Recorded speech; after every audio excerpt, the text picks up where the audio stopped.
This is going to allow acid to splash up or reflux into the esophagus. Now, the stomach has a special mucus lining that protects it. Sodium, potassium, and calcium channel blockers with a few beta blockers thrown in might sound like a chaotic chemistry experiment, but antidysrhythmics are actually much simpler once you understand the big picture. Hi, I'm Dr. O with NCLEX Bootcamp, and today we are demystifying antidysrhythmics. So here's our roadmap for this lecture, and there's a lot going on here. So let's start with a quick patho review so that this all makes sense. So a healthy heart beats with coordinated electrical activity, starting at the SA node, traveling through the AV node, the bundle of His, the bundle branches, and into the Purkinje fibers. Dysrhythmias occur when that electrical activity becomes chaotic or disrupted, altering atrial or ventricular contractions and causing the heart to beat out of rhythm, like we see in atrial fibrillation or supraventricular tachycardia. This makes the heart an ineffective pump, reducing cardiac output and tissue perfusion. So to treat this, we give antidysrhythmic medications, which help correct abnormal electrical activity and restore an effective heartbeat. Antidysrhythmics are organized using the Vaughan-Williams classification system, which groups these medications by mechanism of action. Now, some medications control rhythm by slowing cardiac conduction and refractory periods to help restore a normal rhythm, which is a negative dromotropic effect. And this includes our class 1 medications, which are the sodium channel blockers like quinidine and lidocaine, and class 3 medications, which are the potassium channel blockers like amiodarone. And then we have medications that control rate by slowing AV node conduction and lowering the heart rate, giving them a negative dromotropic and chronotropic effect. These include our class 2 medications, which are the beta blockers like metoprolol, esmolol, and propranolol, and class 4 medications, which are the calcium channel blockers like diltiazem and verapamil. And finally, we have a few miscellaneous agents like adenosine, digoxin, and atropine, which can reset the rhythm, increase the squeeze, or increase the rate. So how is this going to show up on the NCLEX? Well, first remember that most antidysrhythmics lower heart rate and blood pressure, so we monitor these vital signs closely in clients who are taking these medications. Next, we need to obtain a baseline ECG and continue to monitor that ECG throughout treatment. Now, this is really important because antidysrhythmics can cause proarrhythmic effects, meaning the medication intended to treat the dysrhythmia can actually create a new dysrhythmia or worsen an existing one. For example, slowing cardiac conduction too much can lead to bradycardia and heart block. So that baseline ECG is needed to give us something to compare to. Now, when it comes to client teaching, we educate clients to change positions slowly because, of course, lowering the heart rate and blood pressure is going to increase the risk for dizziness and falls. We also teach clients how to monitor their heart rate and blood pressure at home, which includes counting their heart rate for a full minute before taking their antidysrhythmic and reporting a heart rate of less than 60. Okay, so let's talk about some specific drug classes, starting off with our class 1 medications, which are the sodium channel blockers. Examples here include quinidine and lidocaine, which are used for rhythm control, particularly in tachydysrhythmias like atrial fibrillation and ventricular tachycardia. Now, while quinidine can help control abnormal rhythms, it has those proarrhythmic effects that we just talked about. So quinidine can prolong the QT interval, increasing the risk for torsades, a dangerous ventricular dysrhythmia that can quickly progress to cardiac arrest. So because of this, clients taking quinidine require close ECG monitoring. With lidocaine, our big concern is lidocaine toxicity, which primarily affects the nervous system. So we monitor for neurological symptoms like agitation, confusion, ataxia, or seizures, which must be reported right away. Another important safety point is to make sure the lidocaine vial is labeled for cardiac use, because you might also see lidocaine combined with epinephrine, which is used as a local anesthetic for procedures like suturing, not for dysrhythmias, so make sure that you always check the vial closely. All right, it's time for our first NCLEX quick check. Take a minute to pause and see if you can answer. All right, what 3 parameters should the nurse prioritize monitoring in a client taking an antidysrhythmic? Remember, antidysrhythmics affect cardiac conduction and typically lower heart rate and blood pressure, which can cause new or worsened dysrhythmias like bradycardia or heart block. So we monitor heart rate, blood pressure, and the ECG closely. Next are the class 2 antidysrhythmics, beta blockers, and these are easy to recognize because they all end in LOL. So common examples here include metoprolol, esmolol, and propranolol, which provide rate control. And they do this by blocking beta receptors, which block the effects of epinephrine on the heart. As a result, they slow the heart rate and decrease cardiac excitability, which works well to control tachydysrhythmias like atrial fibrillation, atrial flutter, and supraventricular tachycardia. However, because they slow the heart, they can also cause bradycardia, hypotension, and heart block. So it's important to monitor heart rate and blood pressure and to hold the medication if the heart rate is less than 60 to avoid worsening bradycardia. Another important consideration is bronchospasm. So beta blockers also block beta receptors in the lungs, which can narrow the airways. And because of this, we avoid beta blockers in clients with asthma or COPD, especially our non-selective beta blockers like propranolol or carvedilol. So if the NCLEX gives you a client with severe asthma who has just been prescribed carvedilol, this is an order you should definitely question. And lastly, we have the risk for rebound tachycardia, meaning the heart rate can actually spike when beta blockers are discontinued abruptly. So it's important to teach clients to never stop these medications suddenly. Moving on to our class 3 antidysrhythmics, which are the potassium channel blockers. The most common example here is amiodarone, which works by prolonging repolarization and the refractory period to help stabilize abnormal rhythms in conditions like ventricular tachycardia, ventricular fibrillation, and atrial fibrillation. However, amiodarone has several toxicities we need to be aware of, including pulmonary, thyroid, and liver toxicity. This is because amiodarone accumulates in body tissues and it has a very long half-life. So remember, we need a baseline chest x-ray and we perform ongoing pulmonary monitoring in clients taking amiodarone. And if your client reports a new cough or dyspnea, this is your priority finding because it is an indication of pulmonary toxicity. We also need to monitor TSH and liver function tests. And lastly, don't get tripped up by those corneal microdeposits. They're actually very common with amiodarone and don't usually affect vision. Next, we have our class 4 antidysrhythmics, which are the calcium channel blockers. Examples here include our 2 non-dihydropyridine calcium channel blockers, verapamil and diltiazem, which slow AV node conduction and are therefore commonly used for rate control in dysrhythmias like atrial fibrillation and atrial flutter.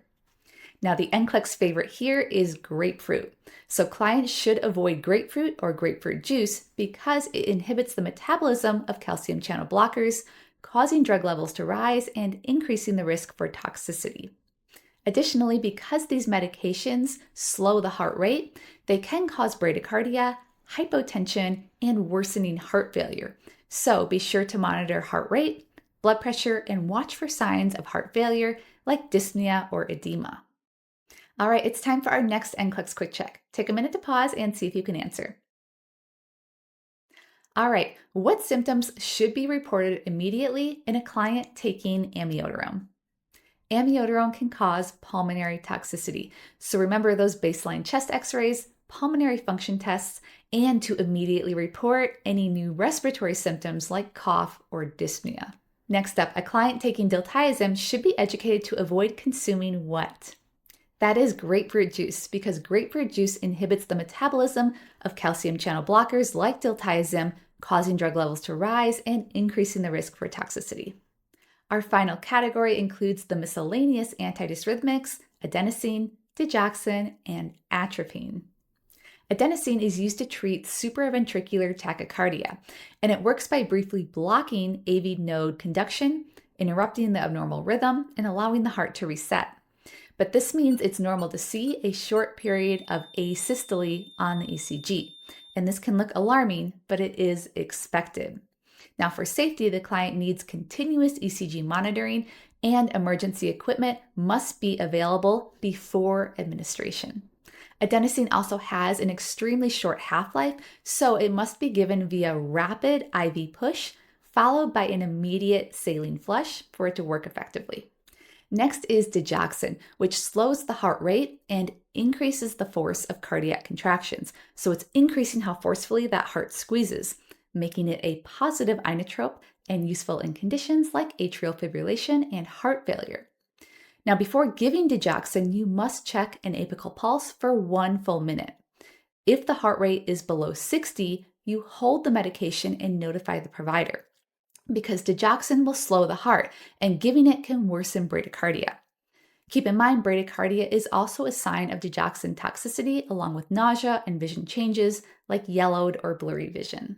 And finally, we have atropine, and this is an anticholinergic medication, so it will increase heart rate, which is why we use it to treat symptomatic bradycardia. Just be sure to monitor heart rate closely when giving it. All right, it's time for our last NCLEX quick check. Take a minute to pause and see if you can answer. All right, adenosine should be given via rapid or slow IV push. Adenosine is given via rapid IV push, followed by an immediate saline flush. And remember, have emergency equipment ready to go before giving this medication. All right, and lastly, what assessment must the nurse perform before administering digoxin? The nurse must check an apical pulse for 1 full minute before administration. And remember, hold the digoxin if the heart rate is less than 60 to avoid worsening bradycardia. Also keep in mind that bradycardia can be a sign of digoxin toxicity, along with other symptoms like nausea or vision changes. All right, that sums up antidysrhythmic medications for the NCLEX.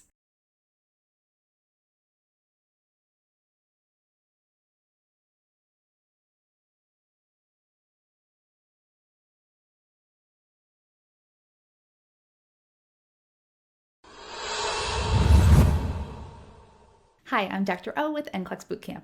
Today we're covering anti-epileptics. We're talking mechanisms, monitoring, and must-know safety points for the NCLEX. All right, so anti-epileptic drugs, or AEDs, are used for the management of seizures. Their goal is to stabilize the brain by decreasing abnormal neuron firing. Now, they can do this in two ways: by decreasing glutamate, which is an excitatory neurotransmitter, or by increasing GABA, which is an inhibitory neurotransmitter. So you can think of it this way: seizures are excessive electrical activity in the brain, kind of like a big electrical storm. AEDs calm that storm by reducing excitation or by enhancing inhibition. Okay, so here's our roadmap for anti-epileptics. But before we discuss specific drug classes, we need to cover some key safety principles that apply to anti-epileptics as a whole, such as timing and medication compliance. So even though these medications are used to prevent seizures, clients can still have breakthrough seizures, especially during dose changes or if levels somehow become subtherapeutic. Therefore, it's really important that we implement seizure precautions for these clients. That means padded side rails and suction at the bedside. Next, we need to talk about therapeutic drug monitoring. And this is because many anti-epileptic drugs have a very defined therapeutic range, which means that routine blood draws are required to ensure the level is high enough to prevent seizures, but not so high that it becomes toxic. We also need to monitor for hepatotoxicity because several of our AED drugs can affect the liver, so we monitor liver function tests. And finally, we have blood dyscrasias because some AEDs can suppress the bone marrow, so we monitor the CBC to watch for things like low white blood cells, anemia, or thrombocytopenia. Another really important topic to touch on when we're talking about anti-epileptics as a whole is dosing consistency and adherence. So anti-epileptic drugs must be taken at the same time each day to prevent breakthrough seizures. Missing doses can quickly drop drug levels below the therapeutic range, which can trigger seizure activity. And just as important, we need to teach clients not to stop these medications abruptly because sudden discontinuation can cause withdrawal seizures, even in clients who haven't had a seizure in a long time. So tapering is always required with these medications. Now, another big class-wide concept we need to know about is CNS depression. So drowsiness, dizziness, and ataxia are common side effects of many anti-epileptic drugs. So, as always, we advise caution with activities requiring alertness like driving. And just like we teach with all of our CNS depressants, these medications should not be mixed with other CNS depressants like opioids or alcohol, because the sedative effects can compound really quickly, leading to potentially dangerous situations. All right, next we need to talk about pregnancy risk, because many anti-epileptic drugs are teratogenic, meaning that they can cause birth defects. Clients of childbearing age should receive counseling about pregnancy planning and contraception. The NCLEX loves to test on this, so don't ignore reproductive health when you see anti-epileptic drugs. Now, there are also some significant drug interactions that we need to be aware of, and this is because anti-epileptics increase hepatic metabolism. This means that they speed up the liver's breakdown of other medications. Now, there's one big one that we need to remember because it ties directly into that pregnancy planning and contraception conversation. So, AEDs induce hepatic metabolism of oral contraceptives. Oral contraceptives are going to be metabolized so quickly that they are no longer effective and therefore an unreliable form of contraception. So it's really important that we teach clients to use additional or alternative forms of contraception to prevent unintended pregnancy. All right, it's time for our first NCLEX quick check. Take a minute to pause and see if you can answer. All right, first up, what is the risk of not taking anti-epileptic drugs consistently? That is going to be breakthrough seizures, and these occur when drug levels fall into that subtherapeutic range. Next up, anti-epileptics should or should not be stopped abruptly.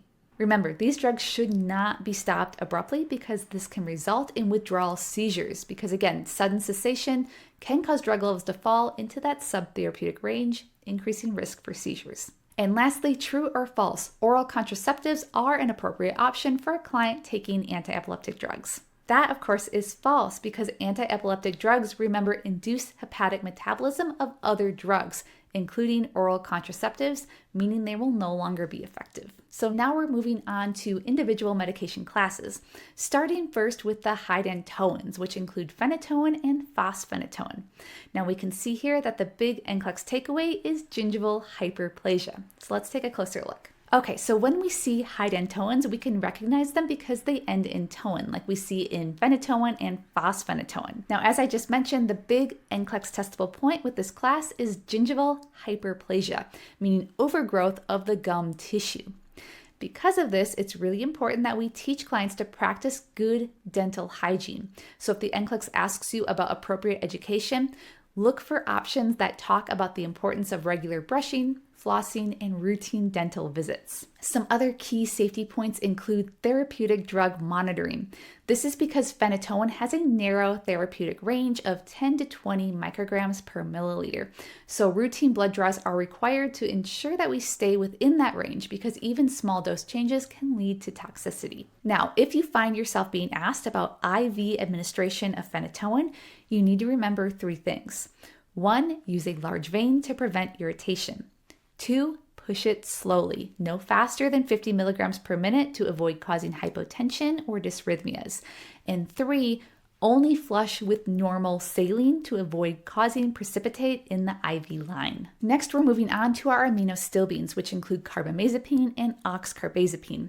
And one of the biggest testable points here is to not mix these with grapefruit juice. Any guesses as to why? Let's take a closer look. Okay, so we can recognize aminostilbenes by their azepine ending, like in carbamazepine and oxcarbazepine. Now, in addition to seizures, we may also see these medications used for neuropathic pain, especially trigeminal neuralgia. Now, back to that grapefruit juice. We teach clients to avoid grapefruit or grapefruit juice with carbamazepine because grapefruit juice inhibits the enzymes responsible for metabolizing carbamazepine. This causes drug levels to rise, increasing the risk for toxicity. Another big NCLEX testable point for this class are the hematologic effects. So these medications can suppress bone marrow. So we monitor a CBC and watch for signs of anemia, leukopenia, and thrombocytopenia. So if your client reports fatigue, frequent infections, or unusual bruising, that is a red flag finding and we need to report it right away. All right, it's time for our NCLEX quick check. Take a minute to pause and see if you can answer. First up, why is it important to teach clients taking phenytoin to practice good oral hygiene? We teach this to reduce the risk of gingival hyperplasia, which can occur with clients taking phenytoin. Next up, clients taking carbamazepine should be educated to avoid consuming what? That is going to be grapefruit or grapefruit juice because remember, grapefruit impairs the metabolism of carbamazepine, which increases the risk for toxicity. All right, we're moving on to our GABA analogs, which include gabapentin and pregabalin. Now, the main concern here is that these can cause a significant amount of sedation. All right, so GABA analogs can be recognized because they have GABA right in their name, like in gabapentin and pregabalin, which is Lyrica. Now, these medications are commonly used not only for seizures, but also for neuropathic pain, like in cases of postherpetic neuralgia. Now, one of the biggest side effects to remember with this class is CNS depression, which explains why sedation and dizziness are very common side effects. So, like any medication that causes sedation, of course, we teach clients to use caution with activities requiring alertness like driving, and also to avoid mixing these medications with, you guessed it, other CNS depressants like opiates and alcohol, since these will compound those sedative effects, increasing the risk for excessive sedation. Also keep in mind that pregabalin carries a risk for abuse because it can cause feelings of euphoria. All right, and lastly, we have some miscellaneous anti-epileptic drugs to cover, which include medications like lamotrigine, valproic acid, topiramate, and levetiracetam. All right, first up, we have lamotrigine. And when you think of lamotrigine, I want you to think Stevens-Johnson's syndrome, because this is a rare but life-threatening skin reaction where the skin begins to blister and peel. Now remember, Stevens-Johnson syndrome can happen with any of our 3A medications. That is going to be certain antibiotics, anticonvulsants like lamotrigine, and allopurinol. So if the NCLEX gives you a client taking any of these 3A medications and they develop a rash, you need to hold that medication and notify the healthcare provider immediately. Next, we have valproic acid. Now, this medication is also used as a mood stabilizer, so it could show up in either a seizure question or a bipolar disorder question. But regardless, there are two big things that you need to remember about this medication. First, it increases the risk for hepatotoxicity, so be sure that you keep a really close eye on liver function tests. And two, it increases the risk for pancreatitis, so make sure to assess for a history of pancreatitis, and if your client is reporting severe abdominal pain, this is going to be your priority finding. All right, next up we have topiramate. And topiramate is an anti-epileptic drug that is also used for migraine prevention. Now, the big testable point here is that it can cause significant weight loss. So be sure to monitor weight and nutritional status, especially in clients who are already underweight. And lastly, we have levetiracetam, better known as Keppra. Now, this is newer and generally well tolerated, but the key safety point here is that it has the potential to cause mood and behavioral changes. So we need to remember two things. One, we need to assess a baseline mood before starting the medication. And two, we need to instruct clients and their family members to report any changes in mood to the healthcare provider right away. All right, now before we wrap up, we need to touch quickly on benzodiazepines and barbiturates and their family members to report any changes in mood to the healthcare provider right away. All right, now before we wrap up, we need to touch quickly on benzodiazepines and barbiturates. Now, we cover benzos and barbs in a lot more detail in our anxiolytics lecture, but we talk about them here as well because of their critical role in acute seizure management. Now, examples of benzodiazepines include drugs like lorazepam and diazepam. And then we have our barbiturates like phenobarbital. Now, there are two key points we need to remember when it comes to seizure management in our benzos and barbs. The first is that IV lorazepam is the drug of choice when dealing with status epilepticus. The second is that both benzos and barbs are CNS depressants. And if you've studied pharm with me before, what do we know about CNS depressants? We don't mix them with other CNS depressants like opioids or alcohol due to the risk for excessive central nervous system depression and potentially even fatal respiratory depression. All right, congratulations, you've made it to our last NCLEX quick check. Take a minute to pause and see if you can answer. First up, true or false? A skin rash is a harmless side effect of lamotrigine. That, of course, we know is false. If we see a skin rash in a client taking lamotrigine, this is our priority finding because this is an indication of Stevens-Johnson syndrome. All right, you are all set for anti-epileptics on the NCLEX.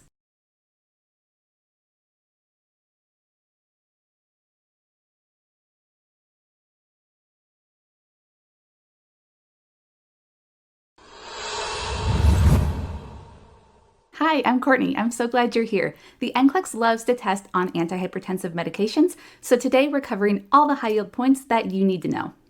So before we break down each medication, let's make sure we're really clear on what blood pressure actually is. Now, blood pressure is the combination of two factors, and the first is going to be our cardiac output, and that is a combination of our heart rate and our stroke volume. Now, heart rate is how fast our heart is beating, and stroke volume is how much blood is being pumped out with each beat. So as cardiac output rises, our blood pressure is going to go up as well. Our second factor is our systemic vascular resistance, or SVR. Now, this has to do with how constricted or dilated our blood vessels are. Now, the more constricted our vessels are, the more resistance that's going to be present and blood pressure is going to go up. So antihypertensive medications target these two levers.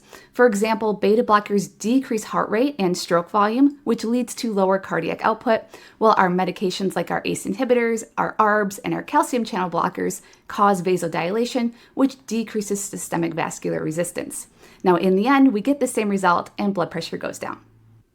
All right, before we talk about specific medication classes, let's talk about what all antihypertensives have in common because the NCLEX will test you on these key safety points.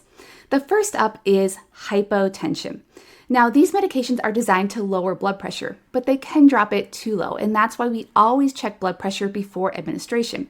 And if we have a systolic pressure that is less than 90, we need to hold the medication and notify the provider. Next up is orthostatic hypotension. Now, because these medications reduce blood pressure, clients are much more likely to get dizzy or lightheaded when they stand up. So we always want to teach our clients to change positions really slowly so that we can reduce the risk of falls. And last is rebound hypertension. And this is a sudden, dangerous spike in blood pressure that can happen when antihypertensives are stopped abruptly. So we always want to teach our clients to never stop these medications suddenly.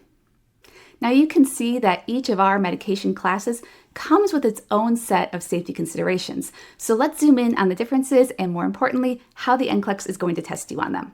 Let's start off with our beta blockers. And these are super easy to recognize because they all end in lol. So this is going to be our metoprolol, atenolol, and propranolol. Now, these medications work by blocking the beta adrenergic receptors. This is going to slow the heart rate down and decrease how forcefully that it pumps. So instead of the blood slamming out of the heart like a linebacker, it trades that power hit for a softer, slower squeeze, which reduces cardiac output and as a result, reduces blood pressure. So what does the NCLEX want you to know about this class? Well, the first is that we need to be really cautious when we give these medications to clients with diabetes. Do you know why? Well, this is because beta blockers can actually mask the symptoms of hypoglycemia, specifically tachycardia, because remember, these medications are blocking the effects of the sympathetic nervous system. That means diabetic clients could be crashing and not even know it. So we need to teach them to look for other signs of hypoglycemia like sweating, confusion, or dizziness. Next up, we need to always check a heart rate before giving a beta blocker because remember, beta blockers reduce the heart rate. So if we have a client with a heart rate that's already low or less than 60, giving it could drop them into dangerous bradycardia. That's why if we have a heart rate under 60 beats per minute, we're going to notify the provider before proceeding. And lastly, we need to avoid giving beta blockers to clients with asthma and COPD.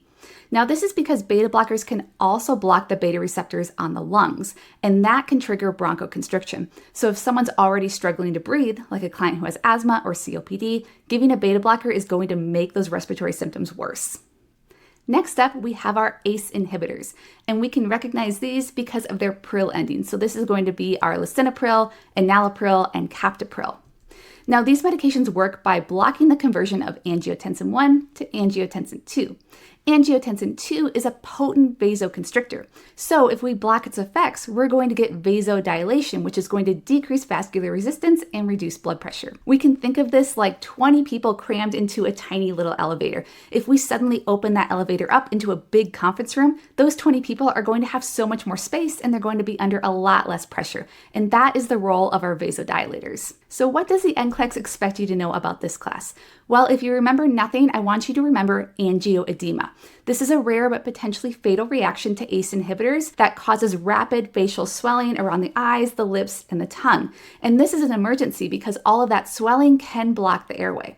So if a client is taking an ACE inhibitor and the NCLEX mentions burning, stinging, or itching in the face area, this is your priority finding. You need to hold that medication, immediately report the symptoms, and prepare to give epinephrine. Next up, we need to remember our dry cough. Now, ACE inhibitors can cause this persistent, dry, hacking cough, but don't let the NCLEX trick you here. This isn't immediately dangerous. If it doesn't go away or it becomes bothersome, the client might be switched to a different medication, but it's not a priority finding that we need to immediately address. Now, it's important to remember that ACE inhibitors can cause hyperkalemia, which means these medications can raise potassium. So if the NCLEX asks you about dietary choices for clients taking ACE inhibitors, look for options that avoid potassium supplements or salt substitutes because these also contain a lot of potassium. And lastly, ACE inhibitors are teratogenic, which means they can harm a developing fetus. So if the NCLEX asks you about who shouldn't be taking these medications, look for the pregnant client. Now let's talk about our ARBs, our angiotensin II receptor blockers. These are going to be our sartans, so our losartan and valsartan. Now, like our ACE inhibitors, these also work by blocking the effects of angiotensin II. Remember, that's that potent vasoconstrictor. So they have the same blood pressure lowering effects. But here's what makes them different. They are a lot less likely to cause that dry cough and angioedema. So they're a really great backup for clients who couldn't tolerate ACE inhibitors. But don't forget, just like ACE inhibitors, ARBs still affect that renin, angiotensin, aldosterone system, so they carry the same risks for hyperkalemia and teratogenicity, and so the same precautions that we had with ACE inhibitors are still going to apply here. All right, it's time for our first NCLEX quick check. So antihypertensives should be held for a systolic pressure of less than what? Remember, we don't want to give antihypertensive medications to a client who already has a low blood pressure, so we're going to hold those medications for a systolic pressure of less than 90. Next up, beta blockers are contraindicated in what two conditions? Well, remember, we said they can also affect the beta receptors on the lungs, which is going to cause bronchoconstriction. So we don't want to give these medications to clients with respiratory conditions like asthma and COPD. And lastly, which symptoms should be immediately reported in clients taking an ACE inhibitor?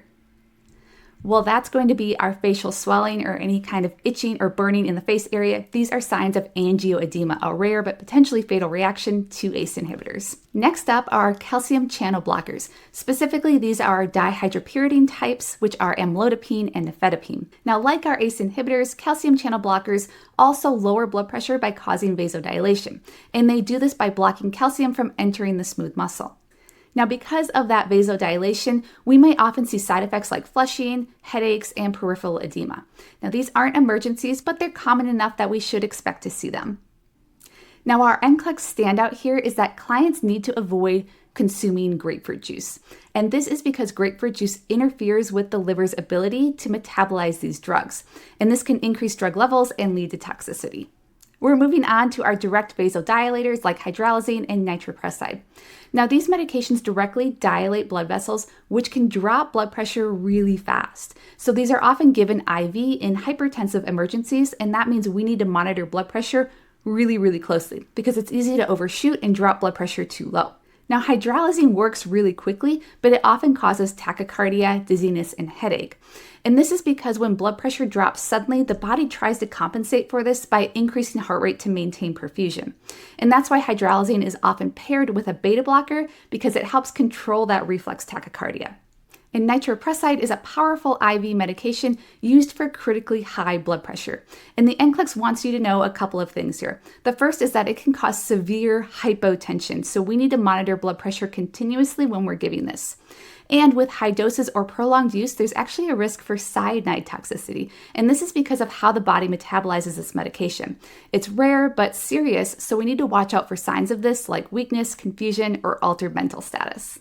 All right, let's wrap up with diuretics. Now, these are covered in more detail in our full lecture and cheat sheet on diuretics, but for the purposes of blood pressure, this is what you need to know. Now, diuretics work by removing excess sodium and water from the vascular system, which reduces blood volume, which reduces cardiac output, and therefore blood pressure is going to go down. Now, there is two main types of diuretics. First is our potassium-wasting diuretics like hydrochlorothiazide and furosemide, and then we have our potassium-sparing diuretics like spironolactone. So because we're getting rid of water, sodium, and we're altering potassium levels, we need to be on the lookout for a few things. And the first is electrolyte disturbances. So for our potassium-wasting diuretics, we need to be on the lookout for signs of hypokalemia or potassium that's too low. So we need to be on the lookout for muscle cramps, weakness, and irregular heartbeats. For our potassium Sparing diuretics like spironolactone, we have an increased risk for hyperkalemia or potassium that's too high. So we want to teach our clients to avoid any potassium supplements or any salt substitutes, which also contain a lot of potassium. The second thing we need to be on the lookout for is dehydration, which makes a lot of sense because we're giving a medication that's causing a lot of water loss. So we need to look out for signs that our client is getting too dry. So low urine output, confusion, or rapid weight loss are all red flags. And lastly, we're going to see increased urination. These drugs get rid of excess water, so increased urination is an expected finding. But this also means that timing of administration is really important, because if we give a medication that causes increased urination right before bed, what do you think is going to happen? Well, that client is going to be up all night having to urinate, which is going to cause sleep disturbances and potentially a fall risk. So we always want to give diuretics in the morning so that we're not disrupting sleep. All right, it's time for our last NCLEX quick check. Clients taking calcium channel blockers should avoid consuming what? Remember, that's going to be our grapefruit juice because it inhibits the metabolism of these medications, which can cause toxicity. And lastly, what time of day should diuretics be administered? Well, remember, we said we're going to give those in the morning because if we give them at night, the client's going to have to urinate all through the night, which is going to disrupt sleep and potentially create a fall risk. All right, you are good to go for antihypertensives on the NCLEX.